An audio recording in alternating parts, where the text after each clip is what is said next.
thing is, when you look back at today's victory for Caleb, victory number 2 for him, that's 3 victories for Lotto. Another team, Mitchelton Scott, have had 3 victories as well. We know the other, Jumbo-Visma have won 4 stages. De Koning have won 3. Yeah. There's so many teams still without a win in this race. Absolutely, yeah. One thing I will ask you, Matt, is what you thought. I mean, I think De Koning are spreading themselves quite thinly now, because Morkov, a few of the guys got involved in the lead-out today for Elia Viviani.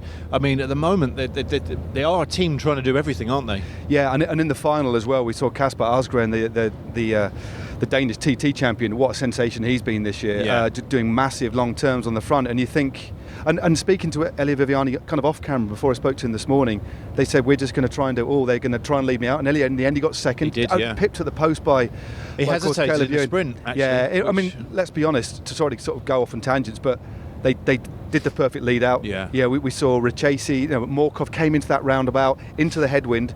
Richesi hit the front for only about 75 metres before he launched Viviani on the inside, but Caleb Ewan was sat on the right wheel. Yeah. And because of the headwind, left it very, very late and got it. It was a perfect sprint, but you couldn't really fault Viviani either. No, absolutely not. But Caleb Ewan, I mean, he's really grown now, hasn't he, since the Giro? Yeah. We saw a few disappointing sprints in the Giro where, quite often a change of teams for someone like that as well.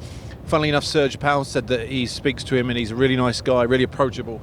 And actually his Flemish is getting better because he's in a Belgian team. Yep. And it must be quite difficult for a young Aussie like that to go from a team like Mitchelton Scott, where he's come through that system and grown, move on to a team like Lotto Soudal, really, with the likes of Thomas de Gent and have to really impose himself on that team and prove himself once again, really, which he did at the Giro eventually, and he's done more so in this Tour de France. Yeah, I was chatting to Thomas de Gent at the end. I saw that interview. Actually, and he was saying that he's really, really flourishing in the team, and they had quite a lot of pressure on the shoulders because they're not. I can't remember how many. He had 2 years without a win. On stage for 2 years, and the sponsors were getting angry. Yeah, and then they've got 3 stage wins now. Come on, we need a win, man, guys.